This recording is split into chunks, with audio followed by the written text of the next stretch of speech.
Hello guys, welcome back to our channel. నేను మీ పర్వీన్. ఈ రోజైతే ఒక మంచి రెసిపీతో మీ ముందుకు వచ్చేసాను. సో ఇదైతే టొమాటో పప్పు. సో నార్మల్గా రెగ్యులర్గా మనం చేసుకునే పప్పు అయితే కాదు. సో మేమైతే వేడి వేడి అన్నంలో ఈరోజు ఈ టొమాటో పప్పుతో సర్వ్ చేసుకున్నాము, ఆవకాయతో పాటు. అబ్బా, చాలా బాగుంది. చూడండి, ఈ పప్పుని 2 టైప్స్గా తినొచ్చు. సో మా తమ్ముడైతే రైస్లో తింటున్నాడు ఆవకాయ వేసుకొని మంచిగా. నేనైతే రోటీతో సర్వ్ చేశాను అనమాట. మంచి సాలడ్ పెట్టేసుకొని టొమాటో పప్పు సూపర్గా ఉంది. దీన్ని ఒక్కో ప్లేస్ లో ఒక్కోలా పిలుస్తారనమాట. ఎర్రపప్పు కర్రీ అంటారు, లేకపోతే టొమాటో మసూర్ దాల్ అంటారు. సో నేమ్ అయితే మీ ఇష్టం, మీరు ఎలాగన్నా పిలుచుకోవచ్చు. సో రెసిపీలోకి వెళ్లే ముందు ఫస్ట్ టైం మన ఛానల్ ఎవరైనా చూస్తున్నట్లయితే వీడియోని లైక్ చేసి సబ్స్క్రైబ్ చేసుకోండి. సరే, మరి రెసిపీలోకి వెళ్ళిపోదాము. అయితే రెగ్యులర్ కందిపప్పు కాదు, ఇవి మసూర్ దాల్ అంటారు, లేకపోతే తెలుగులో అయితే ఎర్రపప్పు అంటారు కొంతమంది. సో ఈ పప్పు కొంచెం టేస్ట్ వెరైటీగా ఉంటుంది అనమాట, చాలా బాగుంటుంది రెగ్యులర్ కందిపప్పు కంటే కూడా. సో ఫస్ట్ అయితే వీటిని కడిగేసి పక్కన పెట్టేసుకున్నాము. సో టొమాటోస్ హైలైట్ కాబట్టి ఒక పెద్ద టొమాటోస్ ఒక 3 తీసుకున్నాము. ఒక 2 ఉల్లిపాయలు, ఒక 5-6 పచ్చిమిర్చి మీ కారానికి తగ్గట్టు. సో చూడండి, ఇలా పొడుగ్గా కట్ చేసుకొని పెట్టుకుంటాం అనమాట. దీన్ని కర్రీ అని ఎందుకు అన్నామో మీకు తర్వాత తెలుస్తుంది. ఇప్పుడు రెసిపీలోకి వెళ్ళిపోదాము. ఫస్ట్ అయితే కుక్కర్ పెట్టేసుకొని ఒక 2 టేబుల్ స్పూన్ల దాకా ఆయిల్ ఇలా వేసేసుకొని, చూడండి మా మమ్మీ ఈరోజు ఈ పప్పులోకి కాంబినేషన్ గా చిక్కుడుకాయ ఫ్రై చేస్తుంది అనమాట. ఈ చిక్కుడుకాయ ఫ్రై కూడా మా మమ్మీ ఇంతకుముందు చేసింది, ఒక కారపొడి వేసి. సో అది కూడా మన ఛానల్లో ఉంది, చూసేయండి ఇంట్రెస్ట్ ఉంటే. చూడండి, ఫస్ట్ అయితే ఉల్లిపాయ పచ్చిమిర్చి వేసి చక్కగా ఫ్రై చేసేసుకున్న తర్వాత టొమాటోస్ కూడా వేసుకొని బాగా మగ్గించుకుంటాం అనమాట. నేను చెప్పాను కదా, రెగ్యులర్ మనం పప్పు చేసే ప్రాసెస్ అయితే కాదు. సో పప్పే కదా, కందిపప్పు లాగా నార్మల్ గా టొమాటోలు, ఉల్లిపాయలు, పచ్చిమిర్చి ఒకేసారి వేసేసి పసుపు, ఉప్పు, కారం ఇలాంటివి వేసేసి కుక్కర్ లో పెట్టి వండేస్తే అయిపోతుంది కదా అనుకోవచ్చు మీరు. కానీ ఇది రెగ్యులర్ పప్పు కాదు కదా. సో మసూర్ దాల్ని ఇలా చేస్తేనే చాలా బాగుంటుంది అనమాట టేస్ట్. ఒకసారి ట్రై చేయండి ఈ ప్రాసెస్ లో. అయితే టొమాటోస్ కూడా మగ్గిపోయిన తర్వాత ముందుగా మనం నానబెట్టుకున్న పప్పు ఉంది కదా, మైసూర్ పప్పు, అది వేస్తాం. తెలుగులో దీన్ని ఎర్రపప్పు ఆర్ మైసూర్ పప్పు అంటారు.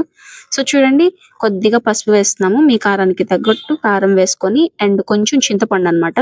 ఎక్కువ వేయవసరం లేదు, చూసారు కదా, కొంచెం వేస్తే సరిపోతుంది అనమాట. మా మమ్మీ చింతపండు తక్కువే వాడుతుంది. ఇంకా 2-3 సార్లు ఇలా కలిపేసుకొని మనం తగినన్ని వాటర్ పోసుకుంటాం అనమాట. ఇంకా వాటర్ మెజర్మెంట్ అంటే మీకు ఇంట్లో తెలుస్తుంది కదా, పప్పుకి ఎంత వాటర్ వేస్తారు అది అని. ఇంకా సపరేట్ గా నేను అందుకే చెప్పట్లేదు. నెక్స్ట్ అయితే కరివేపాకు వేస్తాం అనమాట. తాలింపులు వేయకూడదు, కరివేపాకు ఇలా వేసుకొని చూడండి, బాగుంటుంది అరోమా.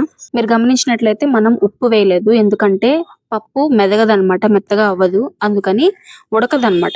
సో అందుకని మనం ఉప్పు వేయట్లేదు. పప్పు మెత్తబడిపోయిన తర్వాత మనం దించుతాం కదా, అప్పుడు వేసుకుంటాం అనమాట ఉప్పు. ఇంకా 4-5 విజిల్లు మీ కుక్కర్ కి తగ్గట్టు పప్పు మెత్తబడే వరకు ఉడికించుకోవాలన్నమాట. చూడండి, నెక్స్ట్ అయితే ఈ విజిల్ ని మొత్తం ఎయిర్ మొత్తం బయటికి పోయాక తీసాం. చూడండి, చక్కగా మెత్తగా అయిపోయింది పప్పు. ఇప్పుడు కల్లుప్పు వేస్తుంది మా మమ్మీ. ఈ టైంలోనే ఉప్పు వేయాలి, ఎందుకంటే పప్పు ఉడకదనమాట. సో అదొక టిప్ అనమాట, గుర్తుపెట్టుకోండి. నెక్స్ట్ అయితే ధనియాల పొడి వేస్తుంది మా మమ్మీ. ఒక 2 టేబుల్ స్పూన్లు కానీ, టీ స్పూన్ కానీ, మీ ఇష్టం ఎంత వాడుకుంటే అంత. సో నెక్స్ట్ అయితే ఫ్రెష్ గా కొత్తిమీర అనమాట కట్ చేసి పక్కన పెట్టేసుకోండి. అండ్ నెక్స్ట్ మనం పప్పులోకి తాలింపు వేస్తున్నాము. కొద్దిగా ఆయిల్ వేసుకొని ఆవాలు, జీలకర్ర, మనం దంచి పెట్టుకున్న వెల్లుల్లి అనమాట. అసలు వెల్లుల్లి ఫ్లేవర్ చాలా బాగుంటుంది గైస్.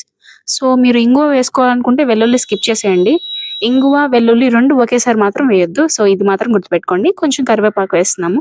మొత్తాన్ని తాలింపు తీసుకెళ్లి మనం పప్పులో వేసేసుకొని అండ్ కొత్తిమీర కట్ చేసుకొని వేసుకుంటే సూపర్ ఉంటుంది. మన మైసూర్ పప్పు రెడీ అయిపోయింది. సో మన ఈ టొమాటో పప్పుని టొమాటో ఎర్రపప్పు కర్రీ అని ఎందుకన్నామో ఇప్పుడు మీకు అర్థమై ఉంటుంది కదా. సో మనం రెగ్యులర్ గా కుక్కర్ లో పెట్టి మొత్తం ఒకేసారి వండేయకుండా తాలింపు పెట్టేసి మనం ఏం చేసామంటే అన్ని ఫ్రై చేసి నీట్ గా వేసుకున్నాం కాబట్టి దీన్ని టొమాటో ఎర్రపప్పు కర్రీ అన్నాం అనమాట.